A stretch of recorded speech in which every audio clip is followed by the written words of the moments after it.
The sword. Quote, "He who does not know how to be silent will not know how to speak." Asanius. We all own a weapon more dangerous than an atomic bomb. It's like a reckless sword cutting into the hearts of your enemies, but mostly hurting the people you hold dear. This untamed sword can cut without regard if we don't learn to sheathe it. This weapon is your mouth. Sir Philip Sidney aptly stated, "No sword bites so fiercely as an evil tongue." You can build cities and destroy nations with spoken words. You can likewise build and destroy lives with these same cantankerous devices. Not literally, of course, but figuratively. Let me explain. Some will lead and some will follow. However, I believe that we all lead and that we all follow at some point or another. The impact words can have is best explained by saying that we all have influence on others at some defined juncture in our everyday lives. Words are powerful and can be interpreted and exchanged in millions of ways. You never know who is listening or what you will say to someone that he or she will keep with him or herself forever. When you lead, this means that people are listening and waiting on you to lead them, to tell them the best way to go, trusting in you to lead them by verbally motivating them, teaching them, comforting them. This process moves people. It can cause a city to be built or destroyed. But it first begins with your words. If this series of actions is done properly, some will even follow you blindly into death. An old Hasidic saying advises us, "The man who has confidence in himself gains the confidence of others." Everything you have ever done or accomplished has been dictated at some point by the spoken or written word. Your parents verbally explained to you the difference between right and wrong. They literally taught you thousands of things in your life by speaking. At times, they verbally praised you, and at other times, they scolded you.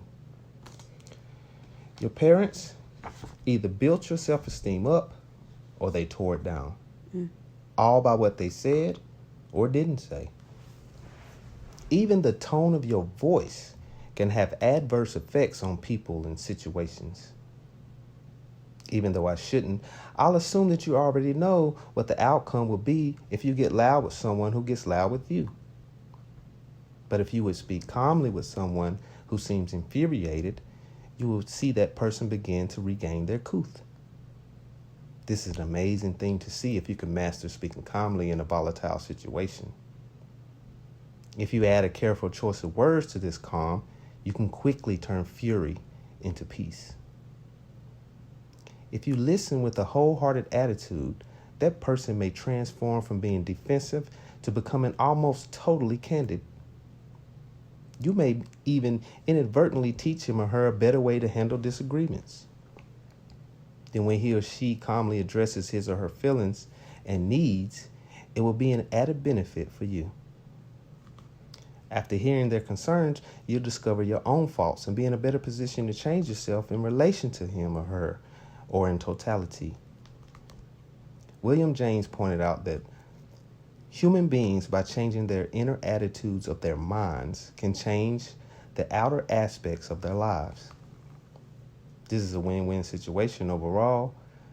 You'll find that if you transform yourself, the people and the things around you will transform. I used to take any open opportunity to degrade those who spoke ill to me. I quickly found out that it doesn't take evil for evil to solve my problems. I started speaking calmly with people and was astonished to find that in most cases people would calm down and become more rational. I goof up from time to time and speak my mind, but the outcome never ends up the same as it does when I hold my peace and think before I speak. Learning to hold my tongue in the face of adversity was a hard thing to learn, and it took a lot of tongue biting with loads of practice, and I still not mastered it. Menander said, "The character of a man is known from his conversations." Words are weaved and mixed in billions of possible statements and answers. You must choose wisely what you say and whom you say it to, because maturity comes in different sizes. You can never predict answers, but your goal is to try to alleviate any negative responses to your concerns. It's like a dance in which you and your partner are not accustomed to each other. Your goal is to avoid stepping on each other's toes, all while moving in unison. A healthy communication process will sustain the dance and keep you and your partner dancing for years to come. But when the communication breaks down, toes are trampled on and tempers flare, and then, of course, the rest is almost predictable. The wrong words can cause so many problems and have done so in the past. Today, email and instant messages are popular means of communication, but they're notorious for misinterpretation. If you can, type plainly. Don't use slang when your points need to be understood and not misunderstood. How easy it to misinterpret "that girl is fast." Statements like these in the wrong context and left unexplained can cause turmoil. I personally enjoy this means of communication because it's quick and have fairly easy access to deliver messages to people at all times of the day. But be careful. There is no limit to the things we as humans can do when we communicate efficiently.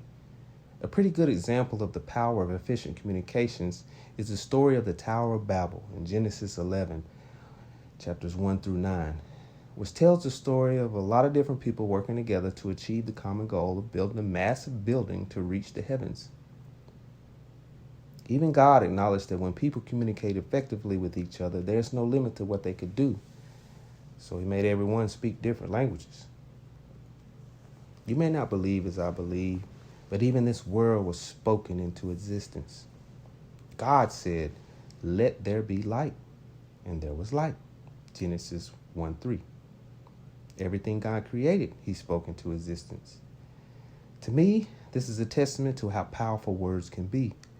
In the good book, God's servant King Solomon, one of the wisest and richest kings of all, mentions that life and death are in the power of the tongue, and those that love the tongue will eat the fruit it produces. Proverbs 18:21.